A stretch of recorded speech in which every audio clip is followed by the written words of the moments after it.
This meeting of the Centennial School Board is called to order at Wednesday, September 13th at 6:34 p.m. And a quorum is present. Thank you all. Any item that will be voted on tonight has been posted on the CSD website. Thank you for coming and giving your time and attention to the school district. So the meeting agenda has been distributed in board book. Are there any amendments to the agenda? All right, the agenda will run as stated. Let's see. Approval of the agenda, introduction of guests. I'm going to go ahead and turn that over to you. All right, we have one guest this evening. We have Susanna Malarkey.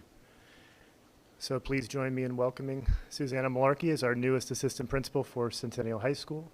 Susanna joins the CHS leadership team with extensive experience in equity-based school improvement through public education in various settings.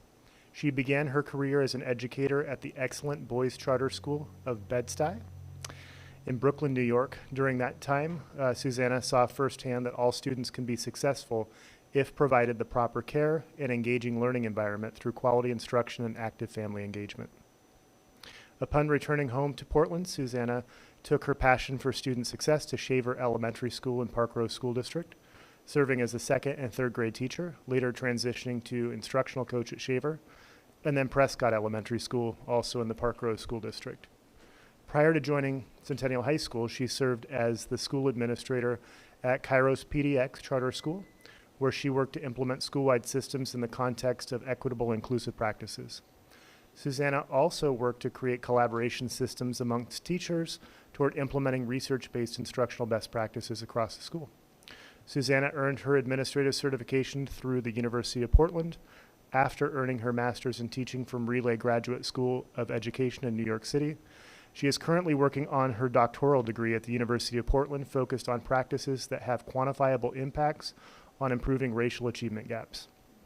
Among her peers, Susanna is known as being tenaciously positive, hardworking, and dedicated to implementing high expectations for all students in a caring environment. Confident that Susanna will bring skills, experience, and leadership necessary to continue supporting Centennial High School in partnership with students, staff, families, and the community. So please join me in welcoming Susanna to the Centennial community.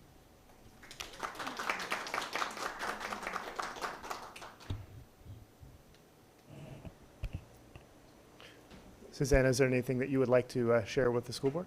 Yeah, just thank you so much. Thank you, James, for the introduction. I really just want to say it's a complete honor to be here. I've been blown away by Centennial District since I've been here in terms of the focus on the mission and alignment and bringing all of our schools together. So thank you. It's an honor to be here. We're working with Marion and the team at the high school. And we'll see if Mr. Miller has any thoughts that he would like to share as well. Just adding this, that Susanna started with us over the summer, has already started to make an impact in our school. Some of you, I know, board members have your own students that attend Centennial High School. You've already started to feel that impact, that warm feeling, and yet also that focus on equity in all things. And so we're very, very happy to have her because she is showing what it means to be an Eagle at Centennial High School. Great. So we're very glad to have you. Thank you, Marion. Thank you so much. I recognize you from the drop-off lane at the high school? You have been doing fabulous work. I love your smile. I love your enthusiasm. And I just really appreciate what you've brought to the school, because even that little bit that I see has been phenomenal. Wonderful. Thank you. Yeah. Great. Thank you. All right. So we've got some minutes to approve. We have both the July and August minutes to approve on here. We should do those one at a time, right? All right. So the minutes from the July 12th board meeting have been distributed in board book. Are there any corrections or amendments to the minutes? Move to approve the July 12th board minutes. I'll second.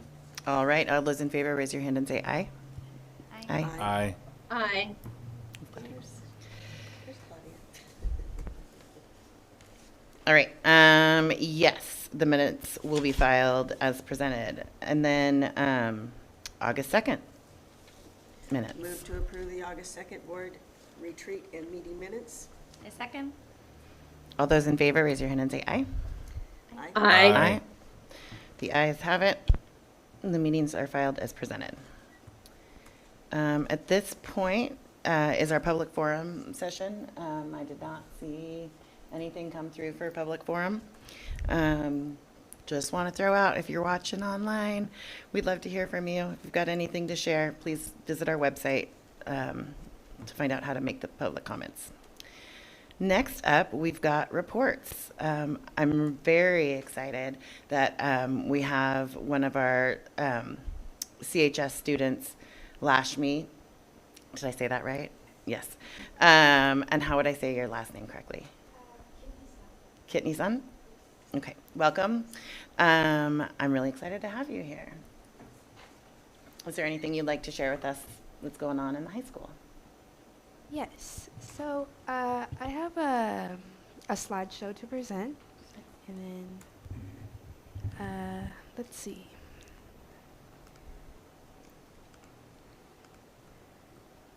And if we could look up there.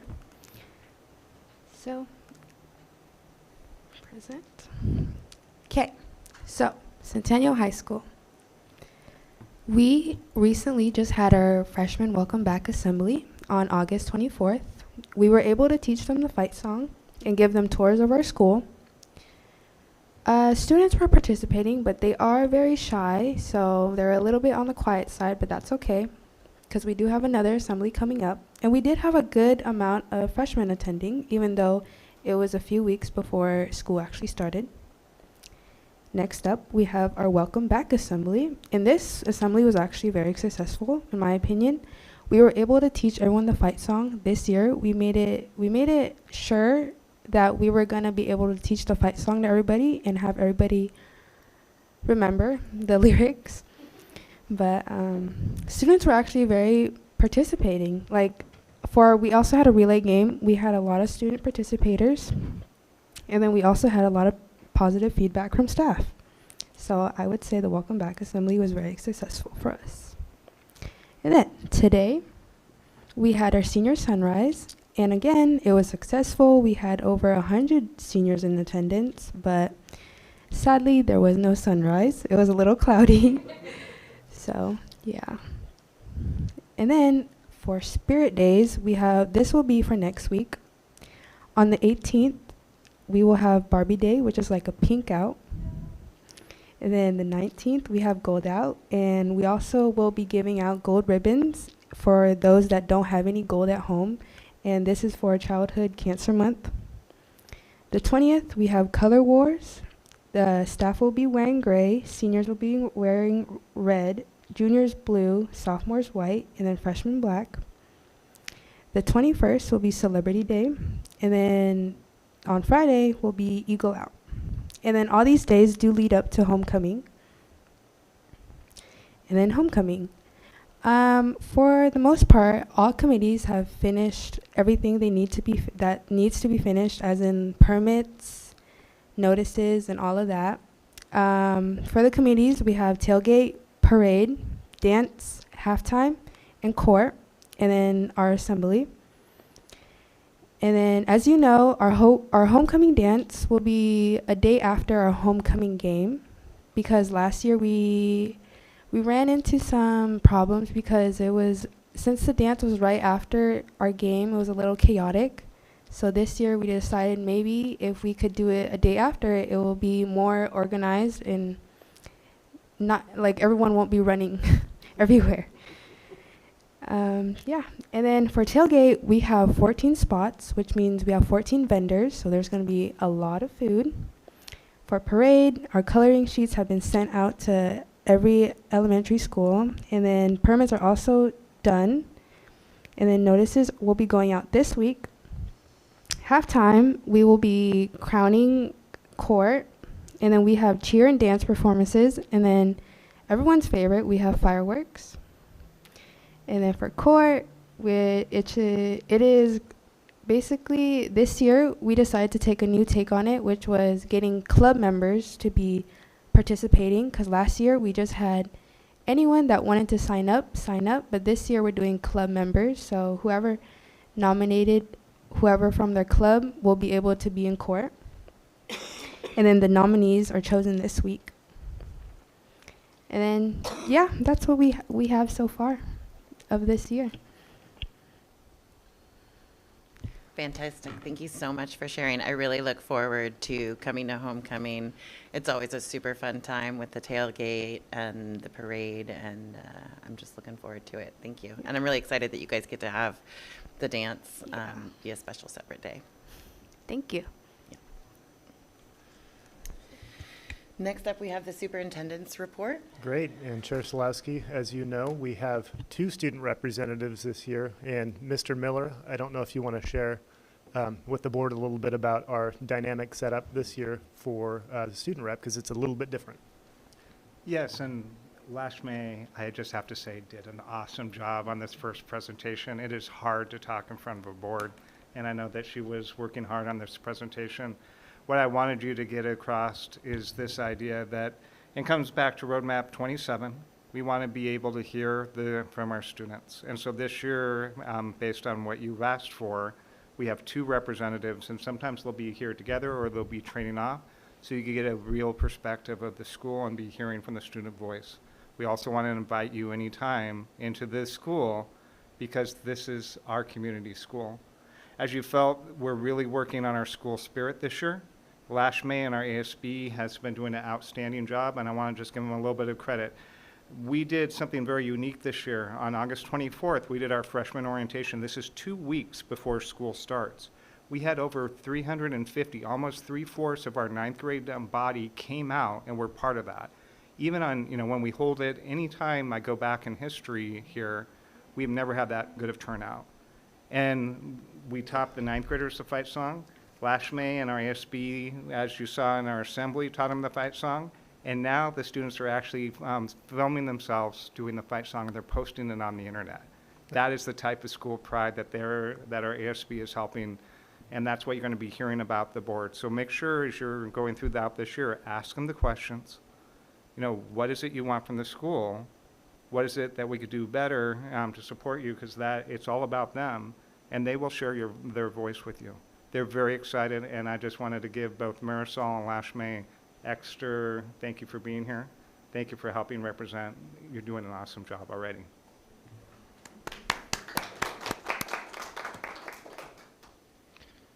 All right. Thank you, Principal Miller.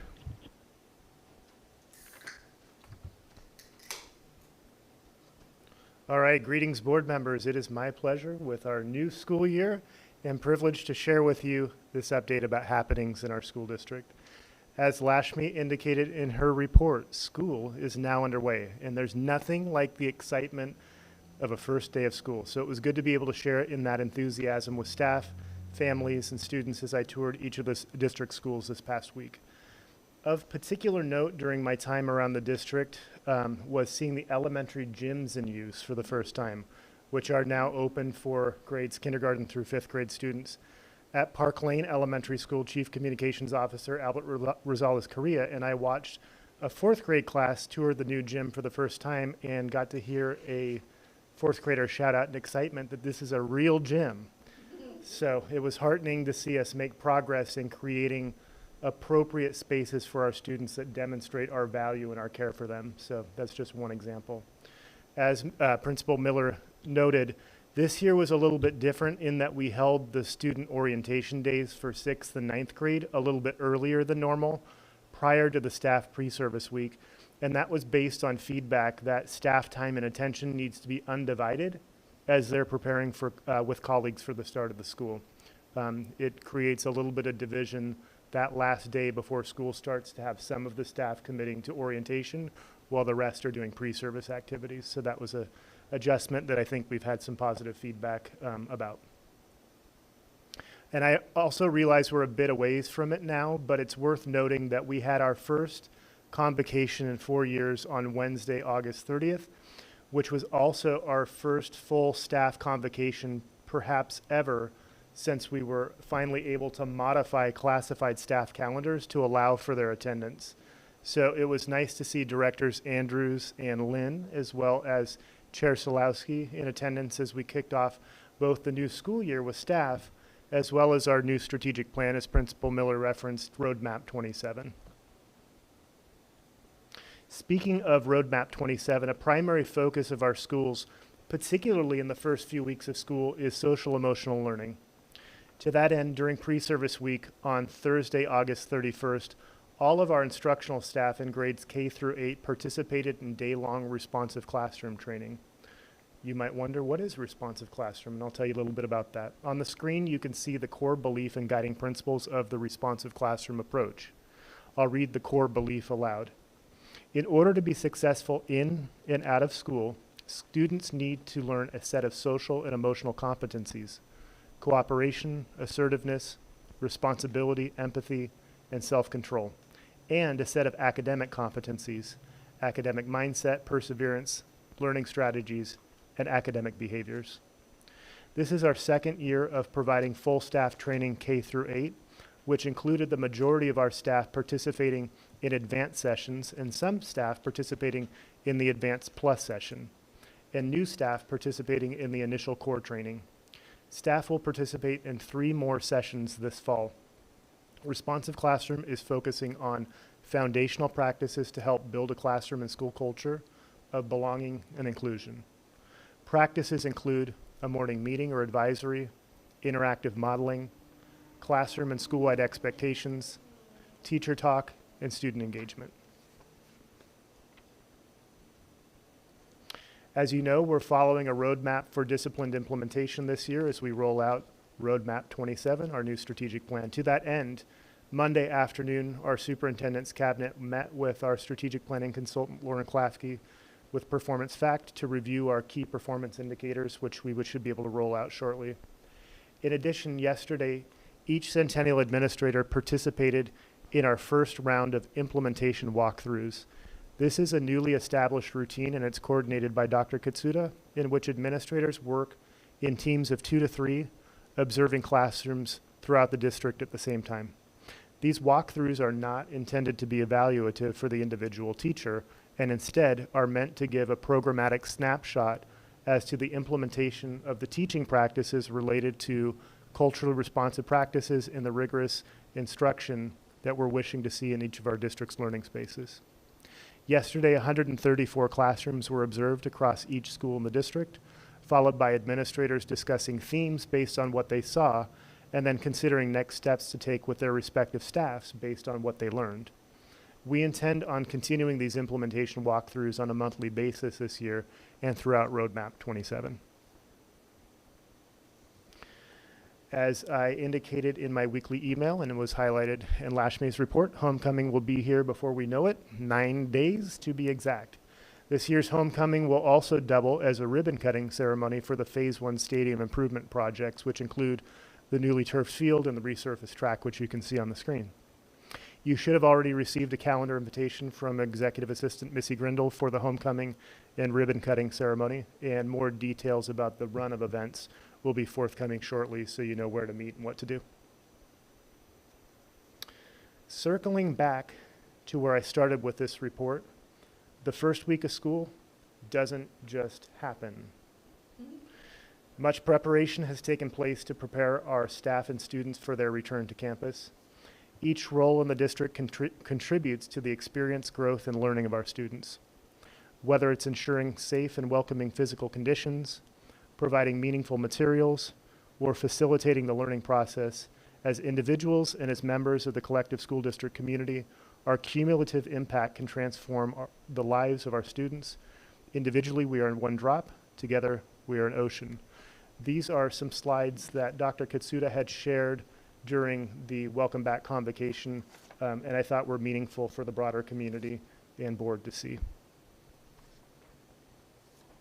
Together can look different for different staff to ensure we are ready to provide learning experiences for our students in the fall and to provide continued learning. Many staff continue to work into and throughout the summer to prepare. Please join me in acknowledging the many staff who provided services for students who participated in our K-12 summer programming, prepared our services and facilities and materials, facilitated our hiring processes, supported staff learning, knowledge and skills, and more so that students had continued learning and we were ready to serve students upon their arrival this fall. Here are a few highlights in acknowledgement. In dining services, summer meals programs were held throughout the district alongside student programs, the early kindergarten transition, and partnerships with Portland Parks and Recreation, free lunch and play. As you may recall, Centennial was featured on the news on KPTV highlighting our summer meals program and our partnership with Portland Parks and Recreation. At Centennial High School, they've been working on a new service line and cafeteria upgrades, including the students naming the new space the Eagles Court, set to launch in mid-October. Overall, there were 15,000 meals served to children this summer. The CHS Dining Services team received 3 days of recipe culinary training on new recipes that are set to begin in September, incorporating culturally specific ingredients alongside some long-standing favorites. New menus have been developed, and in fact, we're going to have a tasting of these new entrees scheduled for the board at our October board meeting. Also, the kitchen renovations took place at Powell Butte, Meadows. I see Director Hardin's pretty excited over there. Powell Butte, Meadows, and Park Lane, which included new flooring installation and deep cleaning of all of the equipment. The custodial team has been working to cultivate a supportive environment for custodians at all schools. Thank you to all of the custodians who have helped on projects both within and outside of their normal scope. This includes those who have been willing to help out at other schools and those who have been willing to learn new skills in support of a safe, clean environment conducive to student learning. Notable projects that have happened this summer include painting a majority of the halls at Centennial High School. If you've seen the new painting inside, it looks great.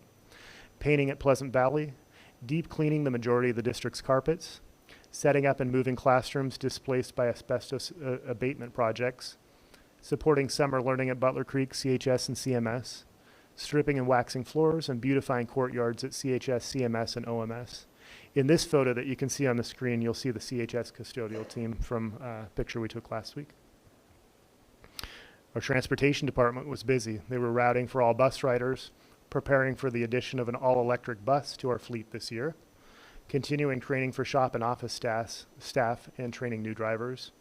And they also win my informal award for the best cheer at the convocation. If you were there, you'll know what I'm talking about. There's not really a prize that goes with that. It's just the acknowledgement right now. Prize to follow.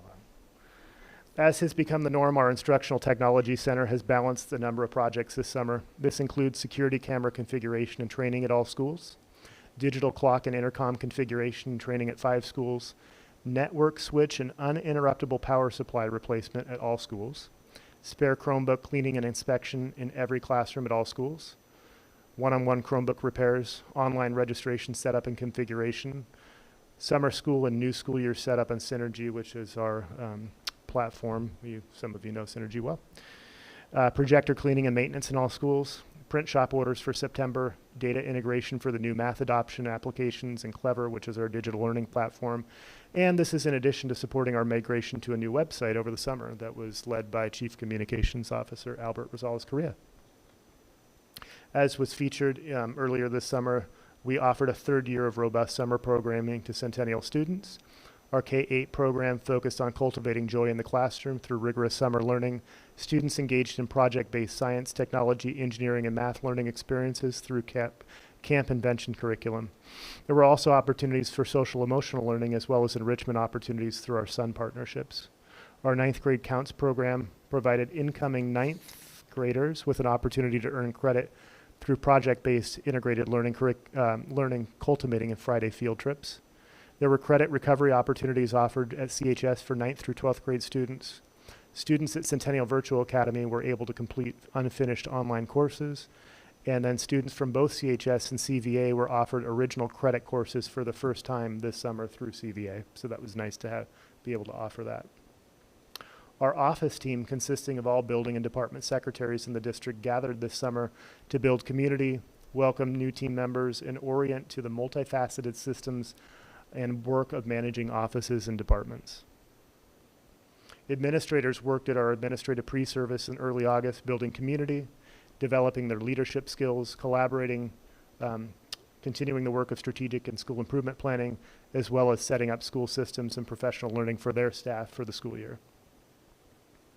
New licensed staff engaged in our annual orientation to the district on August 22nd and 23rd. The two-day sessions involved community building, orientation to our district equity stance, learning about how to establish environments of belonging, and digging into our information systems to learn about students and plan for instruction. Here are those new licensed staff engaging in interactive activity focused on defining the concept of belonging.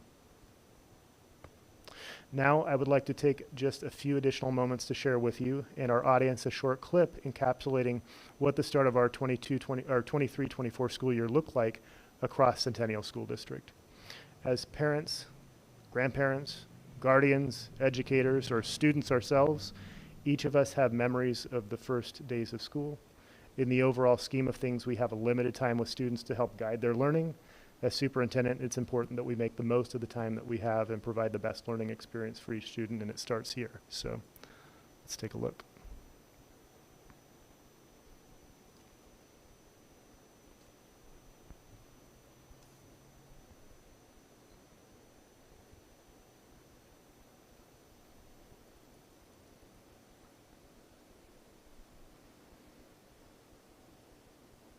I might need a little help with the audio here.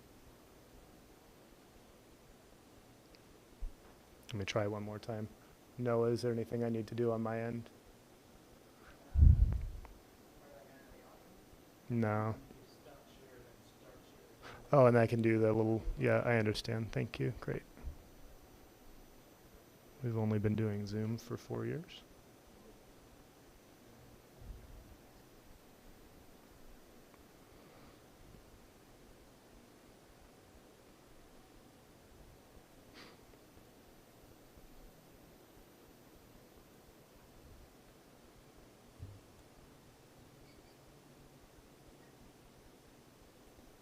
All right, getting there. Almost there.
Starting the school year with intention is important. It is an opportunity to declare our purpose and our focus, a time to center ourselves on what matters, knowing that there are many details to attend to support that work. It is also a time to recognize that each person in our district is engaged in critical work, and together we can make a fundamental difference in the lives of our students and their future. Our students' learning is the cumulative, let me start that sentence over. Our students' learning is the cumulative product of many moments that are facilitated and influenced by our collective efforts. We are Centennial, and the impact that we can have on the lives of our students depends on our strength in community, how we collectively work toward a common purpose and build a sense of belonging so we can be our best selves and engage in our best work. With that, I invite any questions or comments you might have, and that concludes my superintendent's report. Thank you very much, Superintendent Owens. At this point, I'll recognize anyone who's got questions. No? It was a lot. All right, fantastic. Thank you very much. Thank you. Next up, we have our OSEA report with Christelle. And there she is. Welcome. Hi, Chris. I find it a little unfair that I have to follow the video, but I the mean- video was amazing. I loved it. Hi, welcome back. I am loved the superintendent's report this year. I was going to say how much I loved the highlight of the summer work during our convocation this year, and then he shared it again this evening. I think that publicly acknowledging the hard work of our people has gone a long way, and it has made this year one of the more positive starts to the year that I can remember as a district employee. So I really appreciate what is the intention of highlighting the work of our people. So thank you. I think that that's going to go a really long way to kind of helping heal the things that people were struggling with in the past. Along that same line, we bargained this year, and we are looking forward to that because I think in some recent conversations with a certain director, I think we've hit on some places that we've got some real growth opportunity and some shared goals around. And one of them is kind of our language cleanup. And I think that we're going to be able to solve a lot just by coming to an agreed upon understanding with language. And I think that it was happy news to kind of land on something that really feels like we're going to be able to get some real positive work out of that. Because truly we have a shared goal of a collaborative relationship. And so I'm hoping that we can really continue this path forward that we are on. I don't have much else to add tonight. I have to say, as an employee and somebody who really loves the students of our district, I am thrilled about the switch to student voice. As I have kids in my office all day, every day, that are feeling that switch, and that is powerful for them. Kids can recognize ways that they raised their concerns and voices last year. They can see and feel those changes. That is so important to kids. I think that that's the change of the world stuff that I'm in it for. And so I think that we really are on to a great start. That's all I have tonight. Thank you. Thank you so much, Chris. I really appreciate it. Next up, I would love to invite Amanda Kasab with the CEA report. Hello. Good evening, members and administration. It's great to see you this evening, and I hope all of you had a great summer and are ready to rock this year. I really appreciate Superintendent Owens' report, and I have to say that you took so many of my talking points, so you got to hear some of them again. That's where great minds, right? CEA members are back in their buildings and meeting with students and getting back into our routine of the school year. As Superintendent Owens referenced, it was a pleasure to see board members at convocation this year, and I would like to thank CSD for providing breakfast before. It was a very special convocation after being virtual for the last few years, and I know a lot of us appreciated time to socialize as a whole district before we started the kickoff to the 2023-2024 school year. This year is off to a swift start. Again, as Superintendent Owens referenced, pre-service brought advanced courses of responsive classroom and the beginning of ODE's new equity modules. After reviewing the data from the equity audit, I was really excited to see the areas where we have thrived. And I'm also aware of the areas that we need growth. It is my hope that CEA can work with CSD to achieve this growth. This year, I'm looking forward to visiting buildings and meeting with building administration to see how we can enact that work together to support student success. Lastly, I would really like to officially welcome HR Director Dr. Dolphin. I had the joy of meeting with him and enjoyed how friendly and open he was.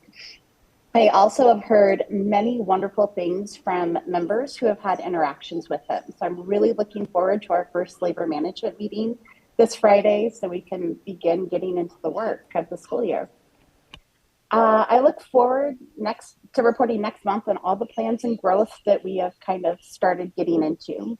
And in conclusion, I have received the question from many members about when board meetings might be opened back up to the public.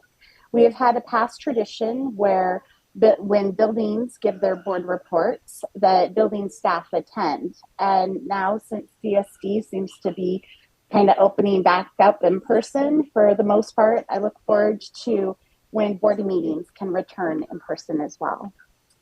Thank you guys so much for your time this evening. Thank you so much. I really appreciate it, Amanda.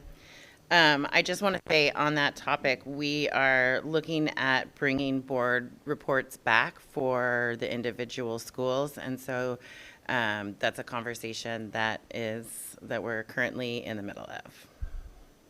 Excellent. Thank you. I know that a lot of our members enjoyed coming to those and just kind of, seeing you guys and hearing how great they're doing. So, yeah. Thank you very much. That brings us to the end of reports. Next up, we've got some confirmation items.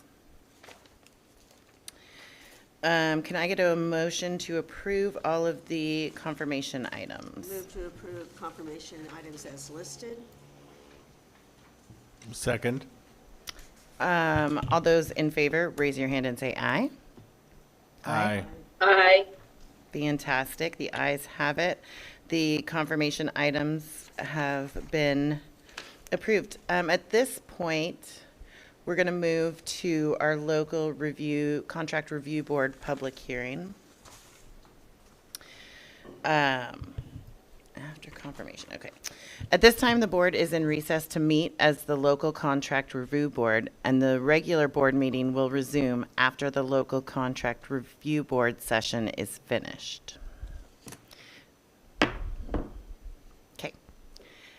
Now we're officially in the local contract review board meeting. Welcome. The agenda here, I'm going to go ahead and probably turn it over to Superintendent Owens to run us through the agenda. Great. Thank you so much, Chair Salowski, and I'm going to defer that to Director Southerton, who will run us through the agenda. Perfect. Wonderful. Good to be back with you again this evening. Tonight we'll be going through the review of the finding of facts for considering using the construction management general contractor process for the Oliver seismic improvement project and other associated small works. So I will actually have some assistance from Scott Rose, who it looks like has joined us. And Scott, are you ready to run through the finding of facts? I can display them on my screen. Absolutely, that'd be great. Thank you. So good evening, everyone.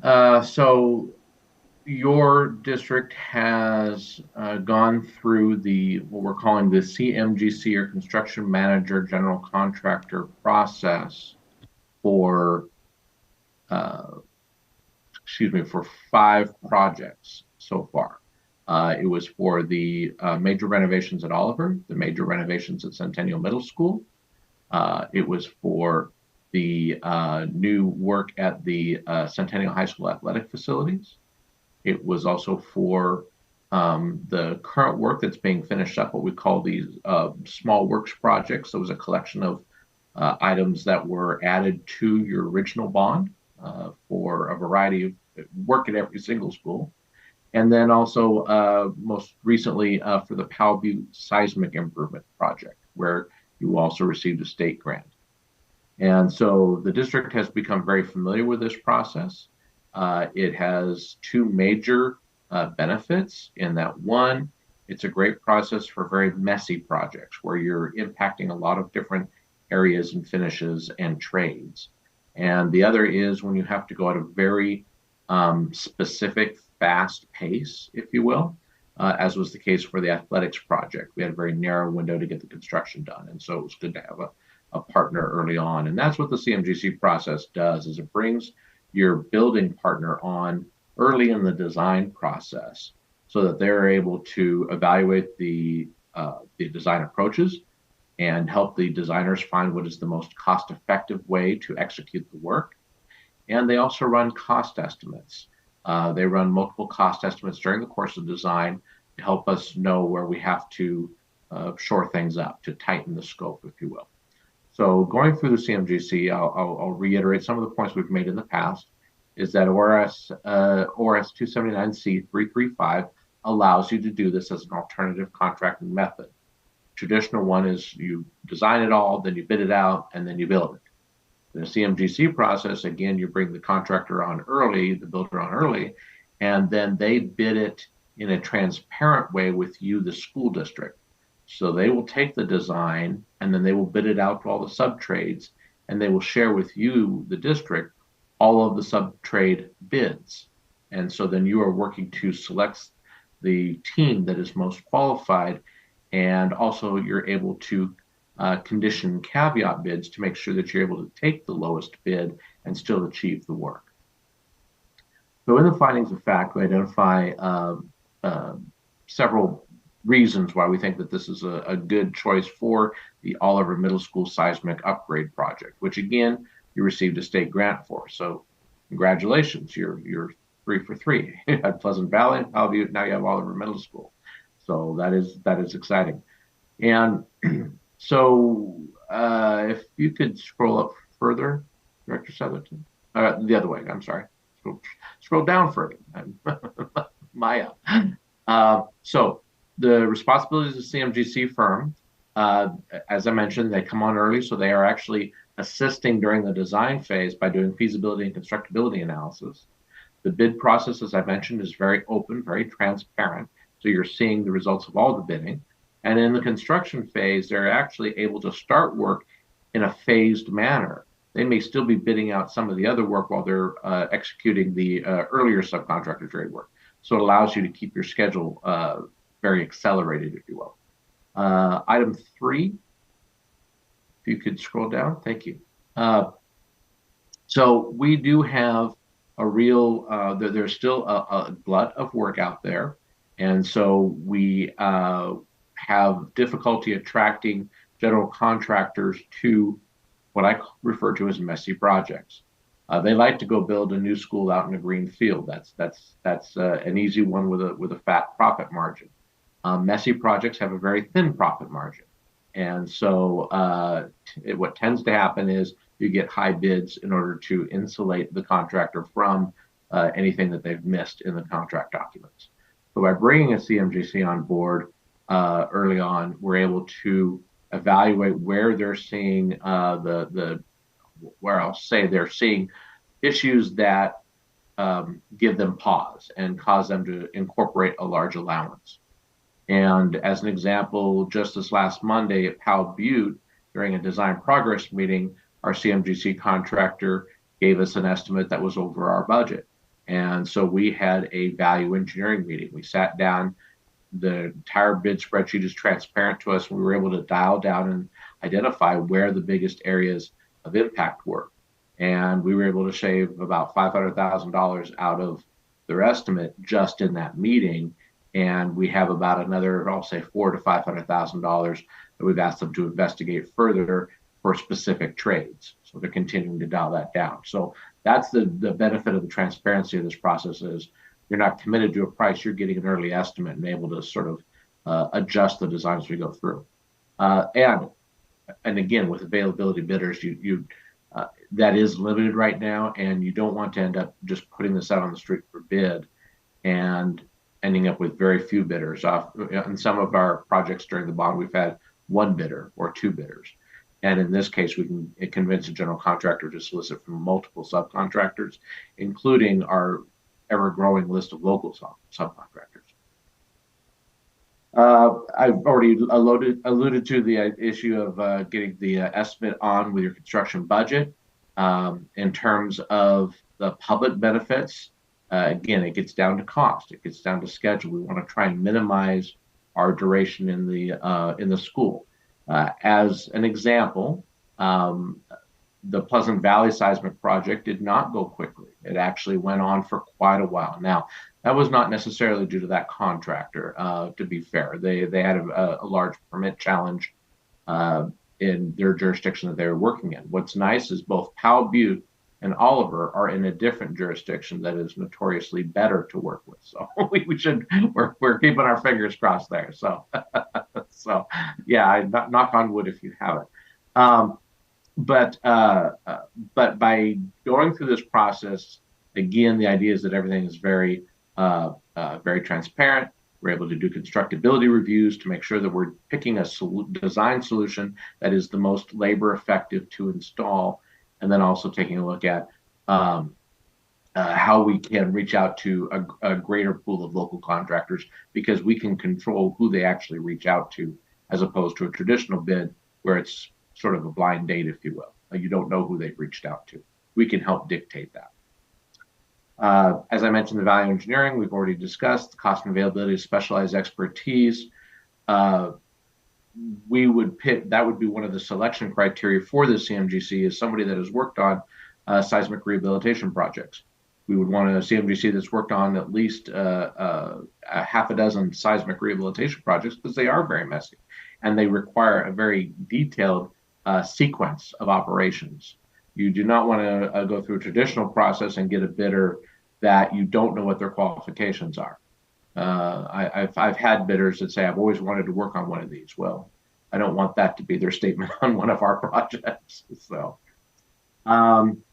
increase in public safety, again, that's going to be where the selection criteria for the CMGC is, that we have to see what their safety record is, and they actually have to identify a safety work plan for executing the seismic rehabilitation. Because none of the seismic rehabilitation projects will be able to be done just over the 10 weeks of summer. So we'll either have to cheat into May or cheat into September, just because of the volume of work. And so they will be working around students. The Powell Butte Elementary School, you're going to have your kindergarten roundup. You might have summer school. So how do we work around those and keep everybody safe? So it's important we have a contractor that has a good safety track record. And I've mentioned the complexity multiple times, but you are basically tearing open roofs and walls and ceilings, and you're basically transferring the load from the roof overhead down to the ground in efficient manner, so that in an earthquake, that top portion, that roof portion, isn't what's collapsing. You're transferring that load all the way down to the walls and down to the ground. You're transferring the load rather than letting it sit above people. And that's really what makes it safer. It's a simplified way of explaining that. But so the exemption, it does not affect the funding at all. This Oliver seismic project actually did fit within the grant amount. It was estimated at just under 2.5 million, and that is the grant cap. If it was over, you would have to put money with it.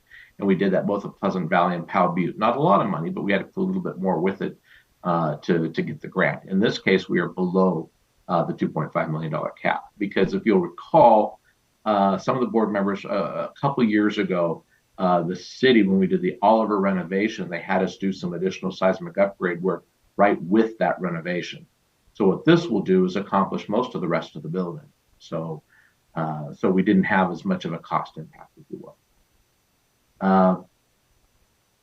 Will it control the impact to market conditions? Absolutely, because we can give the general contractor a list of subcontractors. We will give them a list of subcontractors to reach out to beyond their normal subcontractor pool that they reach out to. So you will be increasing competition and really leveraging your local market. Will it allow you to address the size and complexity of the project? Absolutely. A CMGC is typically somebody that's well versed in these types of projects and can work on larger scale projects. You want to make sure that you don't have a contractor kind of stretched, if you will, in terms of manpower and expertise. And then you can read the rest there. I shouldn't go verbatim, because we've, like I say, this would be the 6th project that we've approached the district on. There will be there will be times at Oliver Middle School where the school will be occupied while that construction is taking place. And so we need somebody that knows how to do that. And it will be probably over a couple phases. That doesn't mean that we're extending the schedule, but what that means is we may release some early packages so they can prefabricate things like steel offsite and the like, so that they can bring it and they're very, able to immediately proceed as soon as school gets out rather than waiting for things to be fabricated. So that's critical. And I think that takes us to the end there. And the substantial experience, we'll be picking somebody that proposes a site superintendent that has done this type of work in the past. And again, that transparency allows you to pick your teammate rather than just being shared with what that teammate's going to be after a bid. You're able to get that information and you can push back on that before they bid out anything. If you think that the superintendent doesn't have quite enough experience, you can have them pick somebody else instead. So with that, again, the funding source is the state grant. And again, ORS 279C 335 allows us to do this. And that would be RNC Management Group's recommendation is to execute the Oliver Middle School project, much like you're doing the Powell Butte Elementary School project right now, both seismic rehab projects with a CMGC. It may, in fact, be a different CMGC. We would issue the advertisement next week and a request for proposals. And we would go through a formalized selection process. And we'd have somebody on board by the end of October. And we'll be discussing the design award later this evening. Any questions?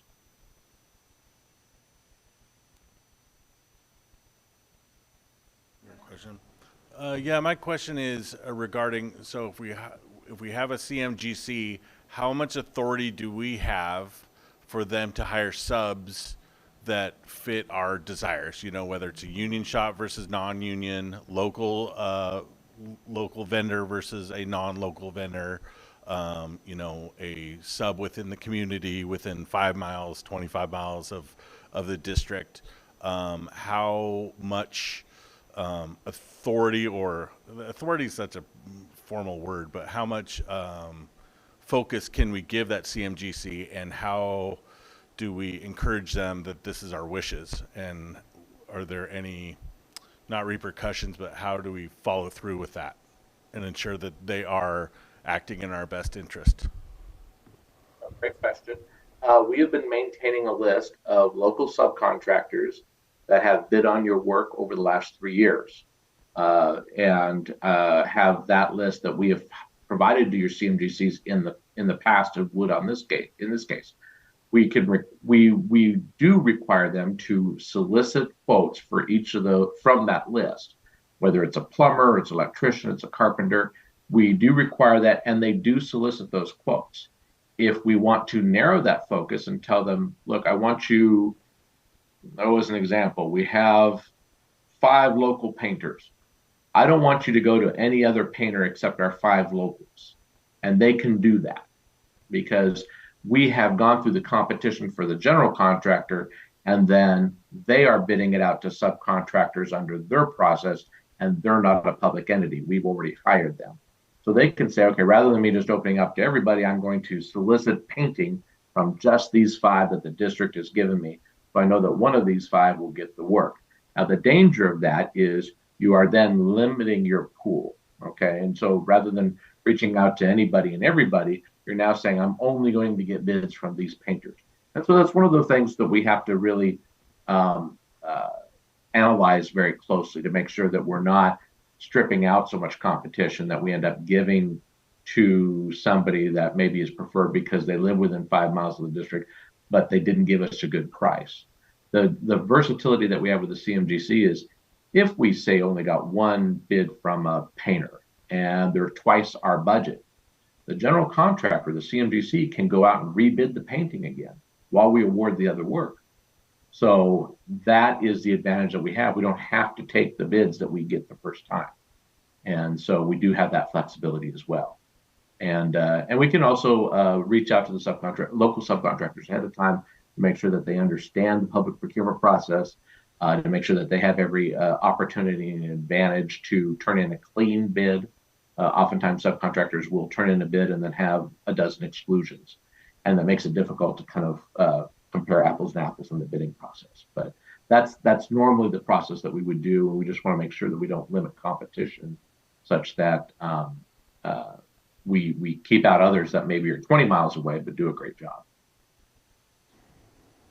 And we do absolutely have more under this process than blind, just public bid process. If we were to do a hard bid versus a CMGC, with a hard bid, we're posting it statewide and anybody in the state can bid on it. And under the ORS statute, you're taking the low bidder, right? And so with this process, as Scott illustrated, you know, we definitely have the opportunity to work with a CMGC partner to go out and target people that, you know, have done great work for the district on this bond. I think you've seen at the bond oversight committees and at other reports where, you know, we've spent a lot of money with people, businesses that are within 5 miles of the district, within 10 miles of the district, within 15 miles of the district. I don't want to throw out a number just from memory, but it is, I think, over 50% of this bond has been spent with companies within 15 miles of the district headquartered, and it may be the 10-mile mark, but again, I don't want to speak out of turn. It's definitely something we've done a lot of, and I'd be happy to follow up with that report and get you specific dollar amounts, Director Harden. But it's a focus, and that a lot of that did come through the CMGC process, the previous projects that we've done with the Oliver Middle School remodel, the Centennial Middle School update, and things like that. A lot of those local contractors were able to work on those projects with the partners that we had. So I would expect that to continue far more than I would with a traditional bidding process. And I will have that update on the local dollars spent in 2 weeks at your work session. I'm scheduled to give you a complete update report. And so we'll have that pulled together. I'm working on it right now. But yeah, Director Southerton's memory is pretty much spot on. Yes. Great. Thank you. Appreciate it. Any other questions?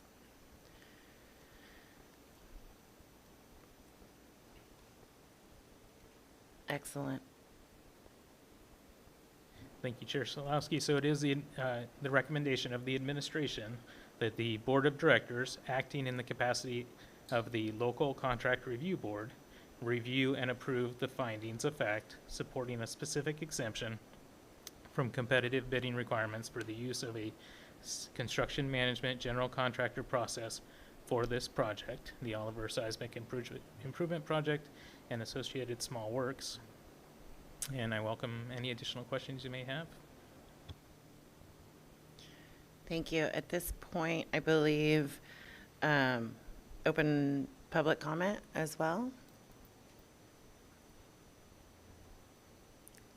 Great. Is there anybody trying to see here? If you're in the attendees of the meeting and you would like to make a comment, please raise your hand or somehow notify us and we will pull that up.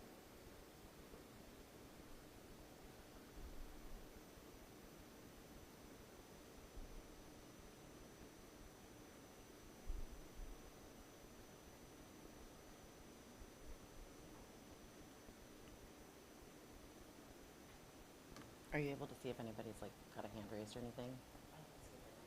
Thank you. All right.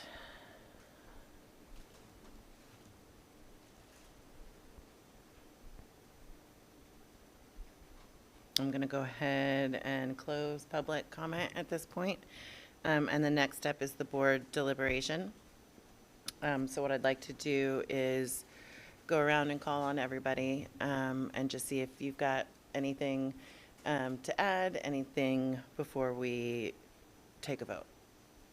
And so I'll go ahead and start with Director Stanley. I don't have any questions or comments at this time. Thank you. Director Harden? No more questions. It's worked in the past. Let's keep going. Fantastic. Director Shields? And Director Andrews?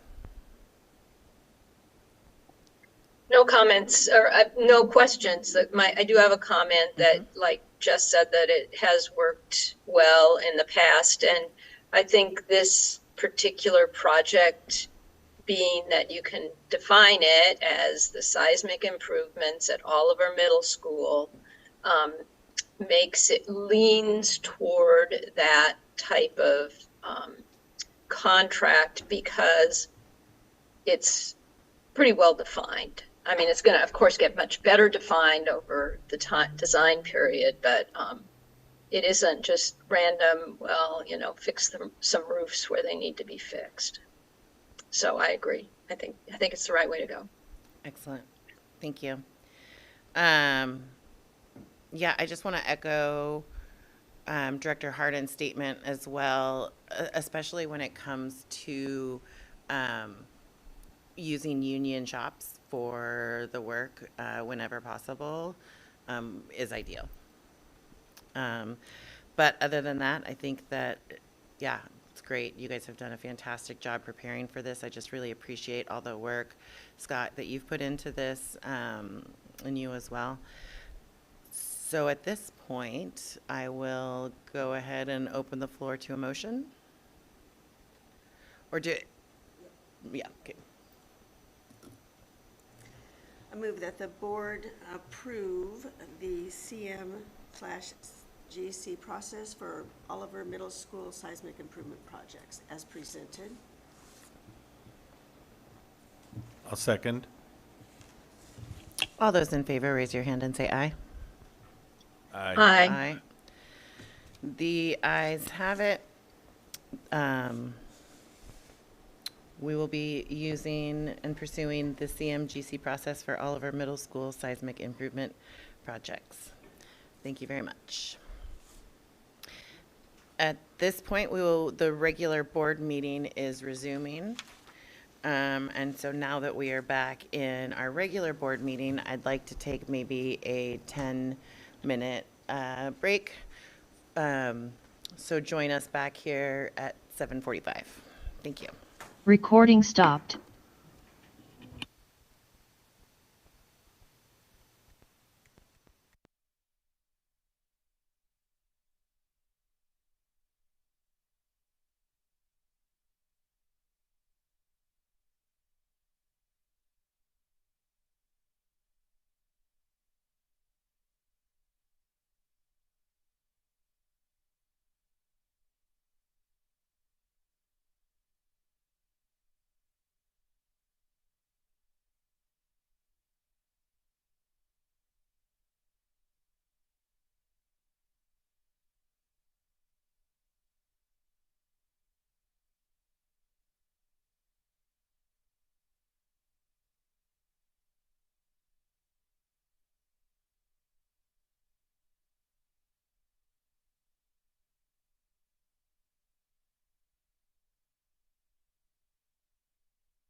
Okay. No worries. We are back.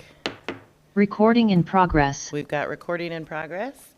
All right, let us move to board action items. Doesn't look like there's anything under old business, so we will move directly to new business. Which one of these sheets talks about that?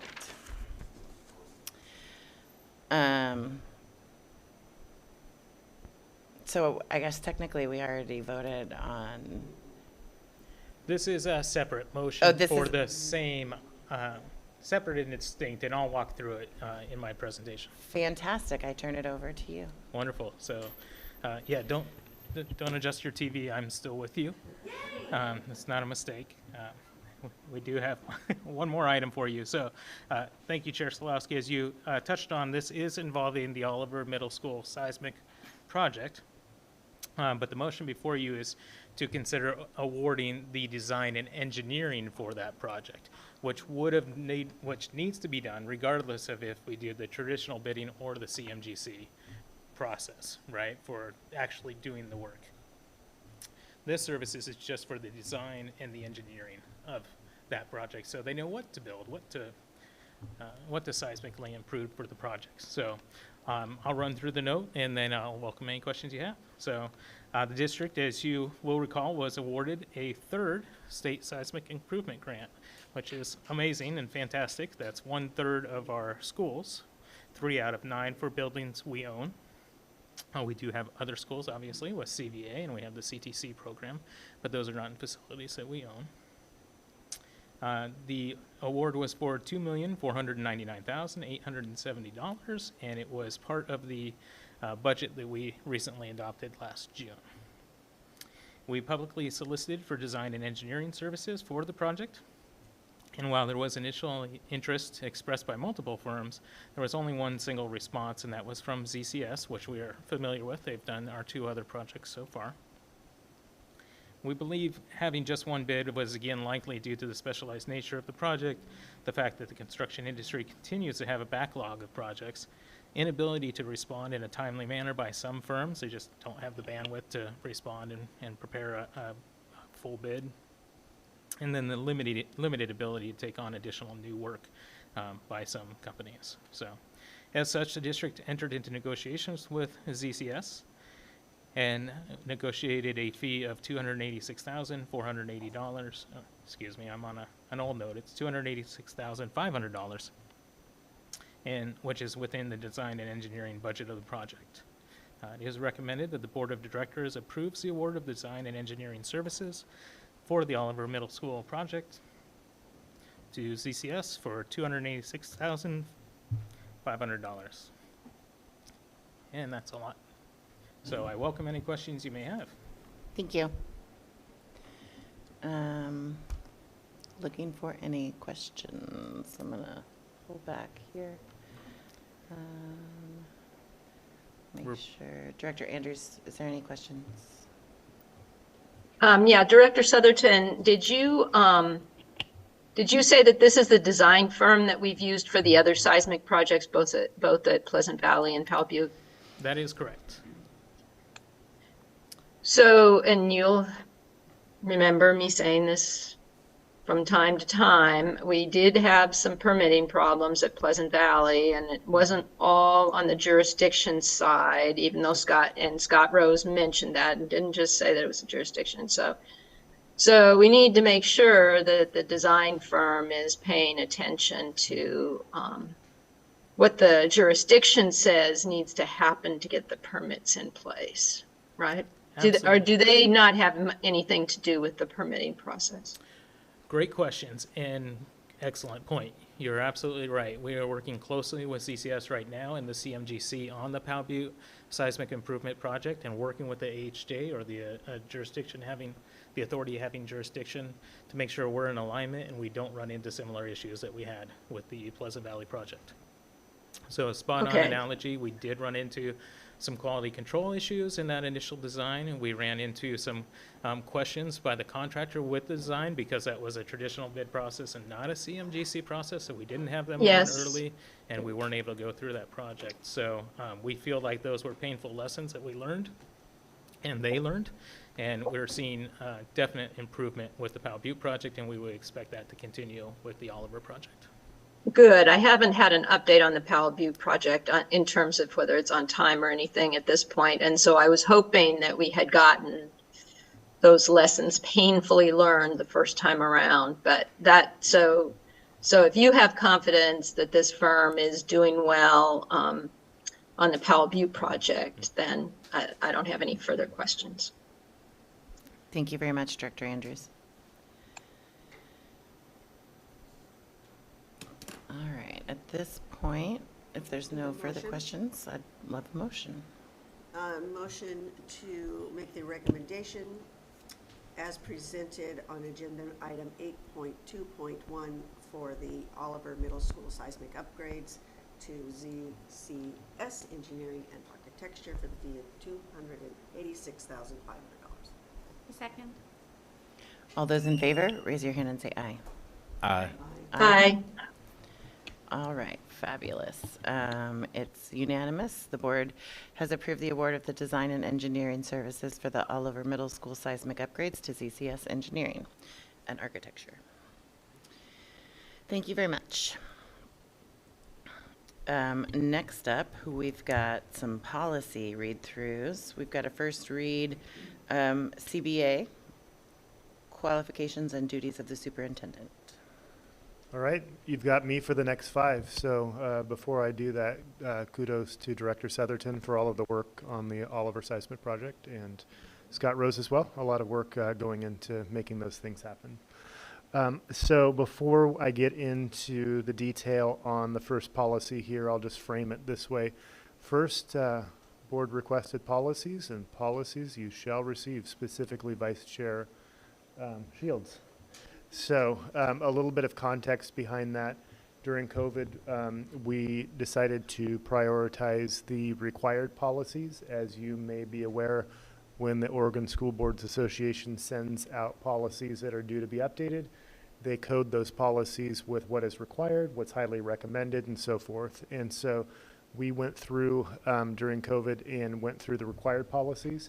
Now we are backpedaling a little bit for the last couple of years and looking to see what was highly recommended, optional, and so forth. And we are sorting through our backlog of policies. So I have 5 today to bring forward, and Dr. Katsuda has 1 at the end for a total of 6. When the board considers and reviews policies, and I'm just saying this at the outset of our academic year just to kind of refresh the board in terms of how our process has been in the public and community as well, is we will bring them forward as a first read, and we have successfully used a first read, second read format. If the board feels comfortable adopting that policy on the first read, the board has the option to do that. It's publicized that way. If the board would like to have a second read, they can talk through any questions or concerns they have, recommendations for the administration in terms of revising that policy so it meets the expectations of the board. If there are any questions you would like us to ask of OSBA, we can go back and get that research between now and the next time, which would normally be the next board meeting, which we would either bring that forward as a second read through old business, or if the board felt comfortable with just a tweak in the wording that they would be comfortable with or some research, we could put it through as in the confirmation items as well. So we have some choice making there. Finally, if the board wants to vet that policy more fully, then we can do that through a policy subcommittee, which normally would consist of less than a quorum of board members, so normally 2 or 3 board members who want to wordsmith the policy a little bit further and then bring that back. So I just want to give kind of the triage options there as we go through. So I'll start with the first one, which is the qualifications and duties of the superintendent. You'll notice on this one, a lot of times with policies, what the OSBA will do is they will mark up the policy. If the changes are fairly substantial, they will just say delete across one and then propose across the other. That's what they've done in this case. The difficulty with that is you don't get a crosswalk of what was removed and what was added, but the changes are so substantial that there was not, it wouldn't have been feasible for them to do a redlining of that policy. In this case, in my opinion, what's proposed for the new policy seems to match the work that is done with the superintendent, but you may have some questions or comments about what you see there. So I offer policy CBA as proposed for the board for consideration. Thank you very much. Superintendent Owens, at this point, I'm going to pull up my other screen here so that we can go through, and I'll start with Director Andrews. So as I looked through this, it seemed to me like it really closely aligned with the work we'd done in the last year on the superintendent evaluation process. Yep. Did that strike others that Yep. way as well? 100%. Okay, thank you. Director Stanley? Yeah. Same. Great. Director Harden? Let's adopt it. Let's go. Vice Chair Shields? When we went through the whole reevaluation process, we went through the manual, and this felt like it was being pulled directly from that manual. So it was like, it should be a no-brainer. We've been doing this all along. Yeah. Great. Let's go ahead and move to a vote. All those in favor, raise your Need a hand. motion? Mm-hmm. Thank you. I would love a motion. Move to approve as presented CBA qualifications and duties of superintendent. Second, All right. All those in favor, please raise your hand and say aye. Aye. aye. The ayes have it. We have adopted policy CBA. Would you like to tell us about the next one? All right, so the next policy in AR we have are KBA and KBA-AR. They're public records. The School Boards Association has updated this policy and administrative regulation to better align with statutory language and to reflect current terms and practices. There has been recent legislation in the last few years as it pertains to public records, and the policy update reflects those changes. So I recommend that the Board of Directors consider adopting the suggested changes in KBA and KBAR as presented.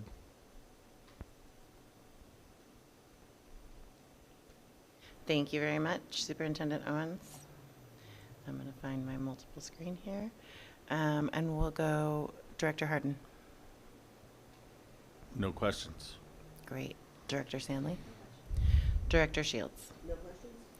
Director Andrews? No questions. Excellent. I believe sounds like we are ready to take a vote on this. All those in favor? No? Please. I move to approve policy KBA and KBA-AR for public records as presented. Second. All those in favor, please raise your hand and say aye. Aye. Aye. Thank you. The ayes have it. Moving along. So the next policy we have is IGDJ, interscholastic activities. I was thinking of an old Beastie Boys song there That's for a what I'm second. thinking in my head too. OSBA has a couple of changes here. Senate Bill 1522 modifies the use of the term general education development to be referred to as high school equivalency program, so there's an adjustment there. And then this policy has been redesignated required from optional to comply with new Division 22 rule requiring school districts to adopt policy with conditions of membership when entering into an agreement with voluntary organization for interscholastic activities. What you'll basically see in this policy as you go through it is that there are requirements around equitable practice and around complaint policy, which I think are beneficial to the overall policy. So I recommend the board's consideration of IGDJ, interscholastic activities, and welcome any questions you might have about it.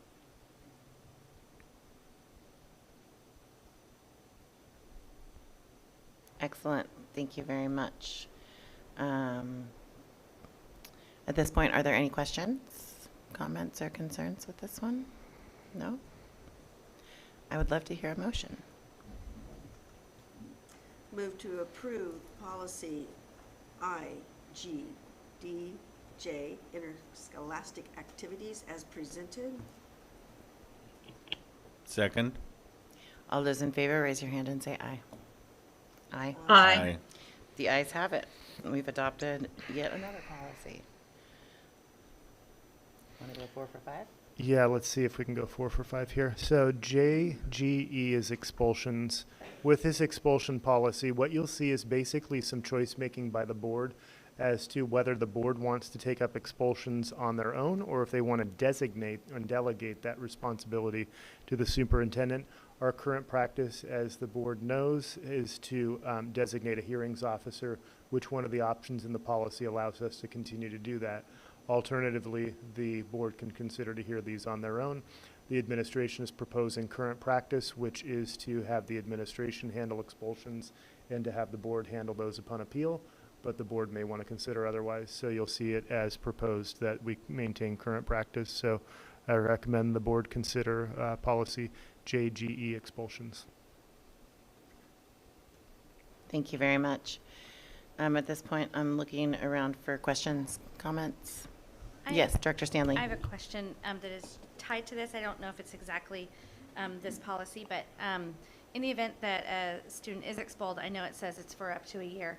Is there another policy in place that I'm just not aware of, or could we discuss something in the future of restorative practices to reintroduce a student back into the school district? Is there something that exists for that? Expulsions are hard, so very, very hard. And so I'm just wondering what the flip side of the expulsion policy Interesting is. that you should mention that, because parallel to this, we were expecting when the expulsion policy came that there would be something more substantive for us to wrestle with.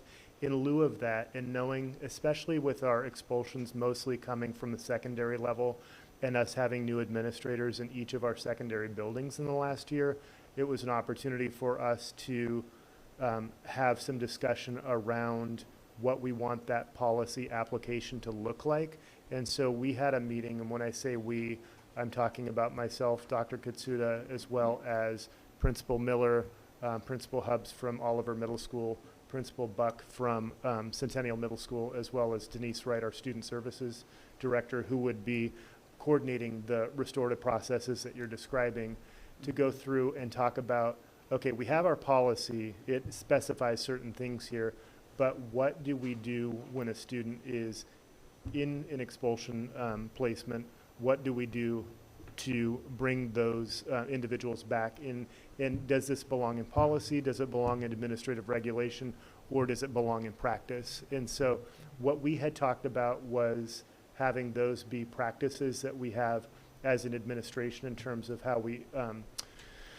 we introduce students back into a setting, but then also look at the administrative regulation, which does not need to be board approved, but the board would be interested, I'm imagining, in seeing. So what I can say is this, is that we had an initial meeting in late August to talk about what processes look like, including what restorative processes look like in reintroducing a student back into the environment. I have a subsequent meeting with Dr. Katsuda and Director Wright to go through some of the points that we identified, including that we want to tighten up. And then once we have a follow-up discussion, I can bring that forward for the board to review so that you can see what we're looking at in terms of changes that we want to make in terms of practice, and see if there's anything that the board wants to be able to weigh in on as it relates to how we proceed with students as it relates to expulsion and restorative practice, if that makes sense. I just think it's directly tied to our equity work, and it's also directly tied to disproportionate identification of our underserved communities. And so I just, as you can imagine, anything to do with students is a huge hot button for me. So Absolutely. I just would love more information about what that looks like on the flip side. Yeah, sounds good. I will, I don't want to give you something that's not partially baked, so let me get something back to you in the next little bit. In the meantime, in my weekly email, I can send to you the accompanying administrative regulation that shows our existing kind of flow chart as expulsions come up. And then if you see anything in there that you have questions about, that can feed into the review process that we already are engaging in. Thank you. You're welcome. Fantastic. Great question, Director Stanley. Director Andrews, please. This is a comment. I really don't feel comfortable approving this policy yet. I think it needs to go through a second read. I have some of the same concerns that Director Stanley had. This is really serious stuff and deserves as many opportunities for public comment and input as possible. That's my opinion anyway. Thank you, Director Andrews. Anyone else? Please. Vice Chair Shields. I don't disagree with either directors, but I would state that it is a policy, and as such, it gives a broad outline. The actionable items are in our administrative regulation.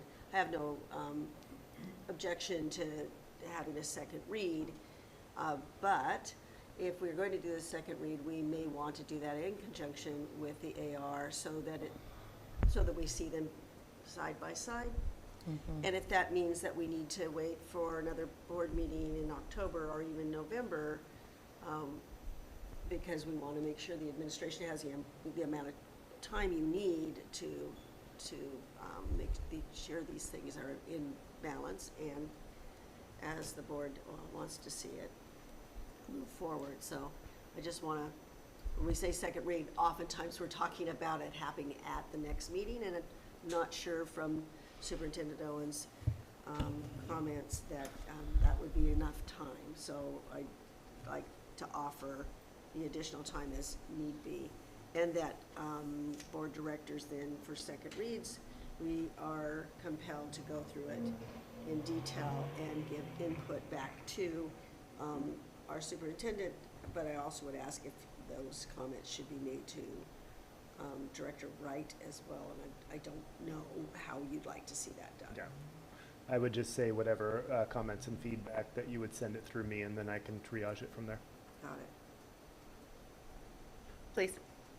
Yeah, I want to be clear, I understand the need for the policy based on expulsions and read through, and I understand what the three big reasons to lead to an expulsion. That's why I was like, it's not tied directly to the policy, but the flip side is equally, if not more, important for our students' mental health and well-being because they are returning to a community. So I'm not necessarily against the policy as it's stated. I just want to see what we do to support their social, emotional, and family supports in the return. Yeah. So just to clarify. No, I think that's helpful. Dr. Harden, do you have anything?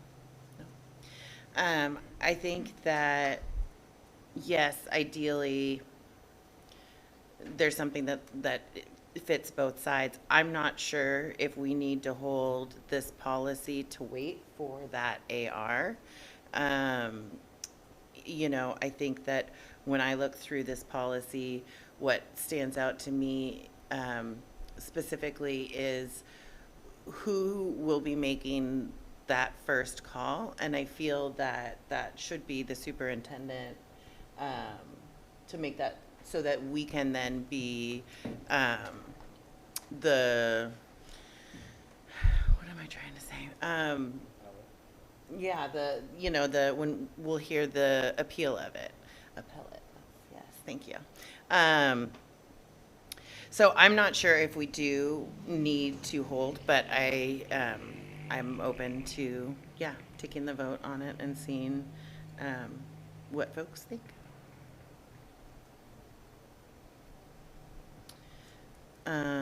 Does anybody have a motion at this time? Nope. All right. Well, then there it is.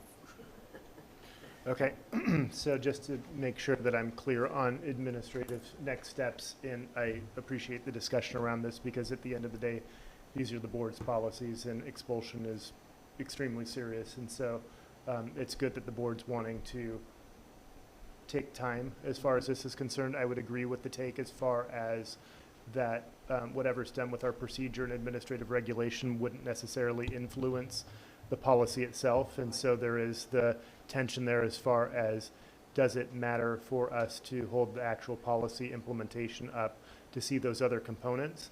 And I would agree with Vice Chair Shields in terms of the administration needing a little bit more time. We wouldn't have whatever we have ready for the next meeting. And at the same time, if this policy isn't passed, we're going to defer to current policy, which is very much congruent with how this is proposed. So I don't see this being necessarily time sensitive. And the board may like to see everything in one package so that if you have questions about how the procedures and regulation comport with the actual policy, then you can kind of consider that in one group. So what I would recommend is that we just kind of push this to the side for now, allow the administration to do what we need to do in terms of re-envisioning how we want this process to actually look in practice, and then we'll bring all of that back together when we believe it's ready. Fantastic. Thank you very much. Director Andrews, go ahead. So that sounds really great to me, Superintendent Owens. One of my concerns is that I read this on Saturday and then immediately went on vacation and didn't have any time to engage. And I know that much of the language is not changing, it's the same. But I would like to ask some questions, not in the public meeting, but as background. And so that I just would like a little more time, you know, and I appreciate that. And I understand that we have a policy in place, so it's not like we have a vacuum. We're not creating a vacuum. We've got a policy already in place. So anyway, that's probably more than anybody wants to hear. I appreciate that. Thank you very much. All right. All right, let's see if we can go 8.2.6. 4 for 5, at least. Yeah, I know, right? Wheels are coming off. BBAA, individual board members' authority and responsibilities. So the School Boards Association has presented some minor revisions to this policy, including clarification of when board members are authorized to seek legal counsel and incur legal costs for the district.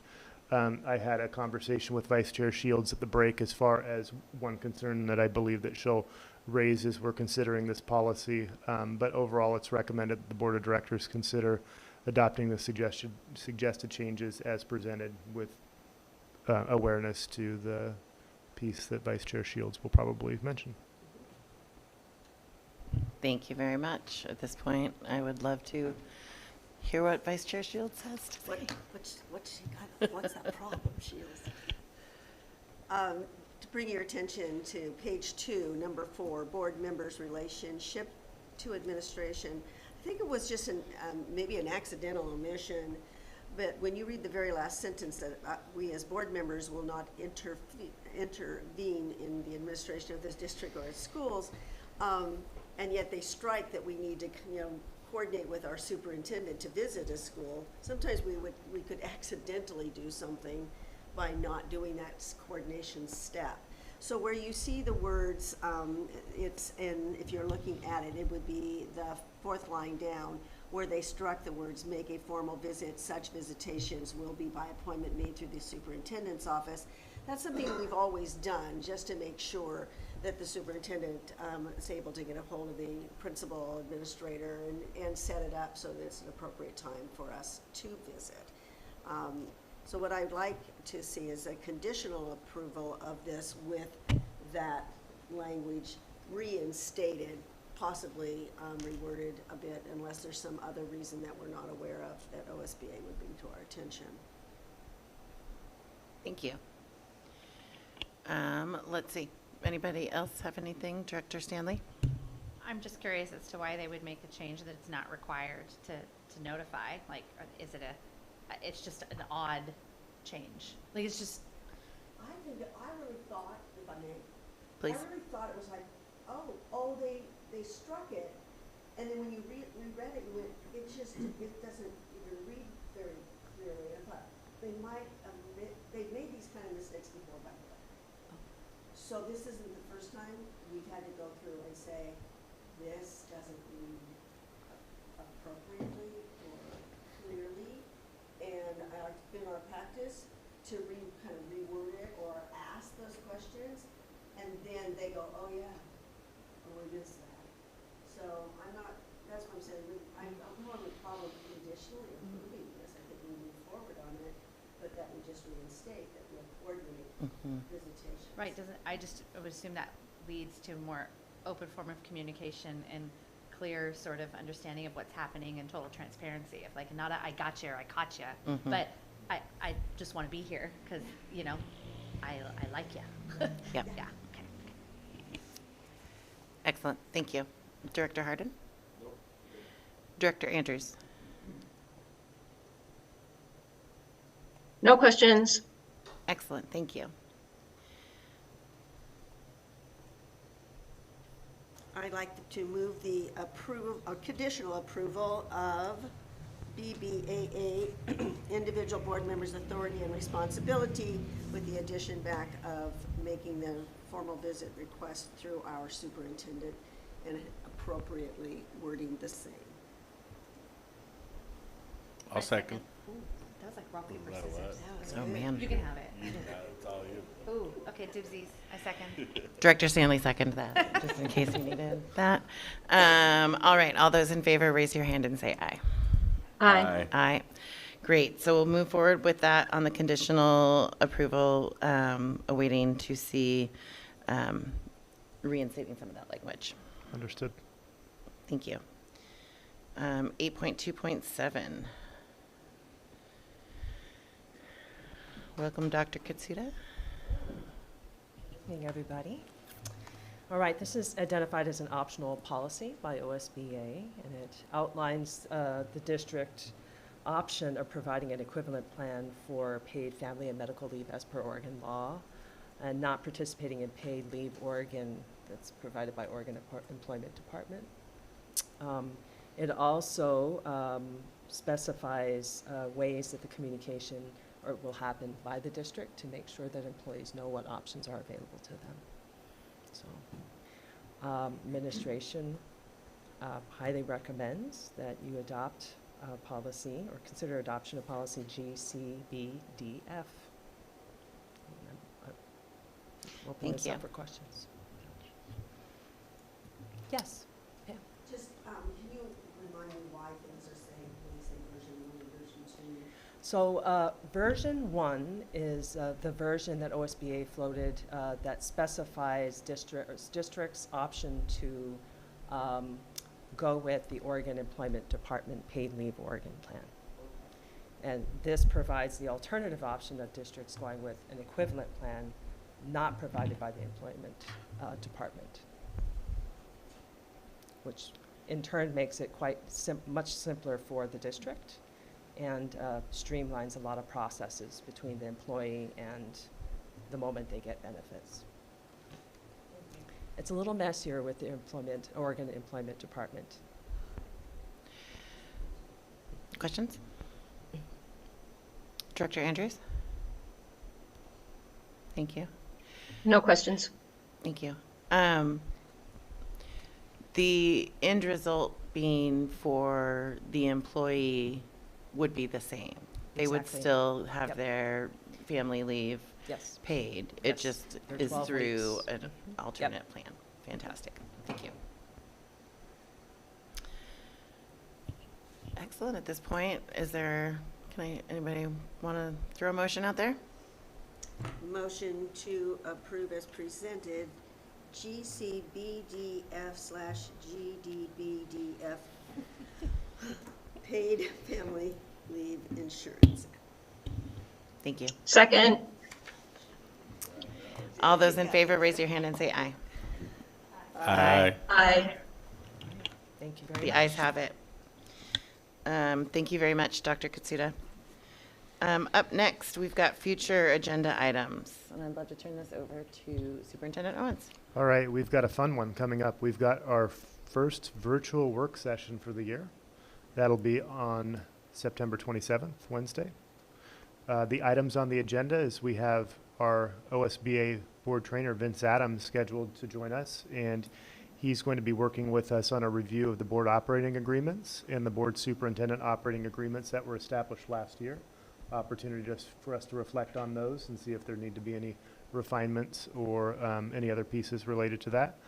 We have a bond quarterly report. We have the 21-22 audit findings, that there were some findings from the audit that the board would like the opportunity to hear more about. and discuss. The next topic was related to the policy that was just approved. There is an MOU that's pending with Centennial Education Association regarding paid leave Oregon that we intend to bring forward as there's bargaining impacts related to that. We have the budget calendar for the 24-25 budget. As we know, that we've had a little bit of a struggle with positioning that last June meeting. And so that's something that we will troubleshoot with board leadership before the next meeting. If there's any ideas that the board wants to talk about in the good of the order, we can do that now, but that's something that we'll bring forward. And then we will review the longitudinal growth and performance targets which accompany the Aligning for Student Success application. Those have been finalized. And so we'll bring those forward for the board to take a look at how those ended up looking, with having the state of Oregon ODE alongside us to help us develop those. So you'll get to see those, and then you'll have a few policies, either first or second reads as well. Thank you. Go ahead. On the board, the operating agreements, will you send those out to us prior to the meeting, just so we can remind ourselves? They're posted on the website. I'll put a link in my Friday, Yeah, just and I'll send them. to Yep. Tell us to Yeah, that's great. this is homework. Yeah. All right, thank you. I believe we'll also have an OSBA nomination. Thank you. Yeah.